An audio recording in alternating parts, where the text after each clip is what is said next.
தமிழ்நாட்டில் 6 நாட்களுக்கு கனமழை பெய்யும் என வானிலை ஆய்வு மையம் தெரிவித்திருந்த நிலையில் திருவாரூர் உள்ளிட்ட பல்வேறு மாவட்டங்களில் மழை பெய்து வருகிறது.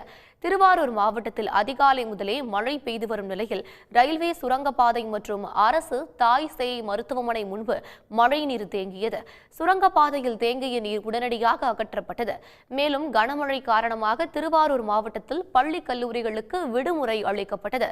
தஞ்சை மாவட்டம் பட்டுக்கோட்டை மற்றும் சுற்றுவட்டார பகுதிகளான அதிராம்பட்டினம், மதுக்கூர், பேராவூரணி உள்ளிட்ட இடங்களில் பெய்த மழையால் சாலைகளில் தண்ணீர் பெருக்கெடுத்து ஓடியது. காஞ்சிபுரம் மாவட்டம் திருப்பெருந்தூர் அடுத்த தண்டலத்தில் உள்ள தனியார் மருத்துவக் கல்லூரி வளாகத்தில் மழைநீர் குளம் போல தேங்கியது. இதனால் அவசர சிகிச்சை பிரிவு தற்காலிகமாக மூடப்பட்டதுடன் மாணவர்கள், நோயாளிகளும் பாதிக்கப்பட்டனர்.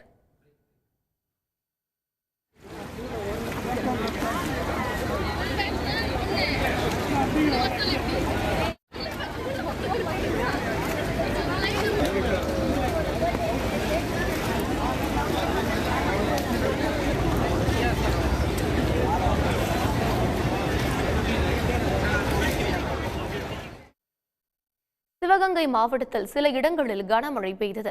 இந்நிலையில் எந்தெந்த பகுதிகளில் மழை பெய்து வருகிறதோ அந்த பகுதிகளில் உள்ள பள்ளிகளுக்கு விடுமுறை அளிப்பது குறித்து தலைமை ஆசிரியர்கள் முடிவெடுக்கலாம் என்று தெரிவிக்கப்பட்டது. மேலும் மழை பெய்யாத பகுதிகளில் உள்ள பள்ளிகளில் பாதுகாப்பான முறையில் மாணவர்களுக்கு வகுப்புகளை நடத்துமாறு சிவகங்கை முதன்மை கல்வி அலுவலர் தெரிவித்துள்ளார். இதனைத் தொடர்ந்து தமிழ்நாட்டில் இன்று முதல் 14ஆம் தேதி வரை கனமழைக்கான மஞ்சள் எச்சரிக்கையை வானிலை ஆய்வு மையம் விடுத்திருப்பது குறிப்பிடத்தக்கது.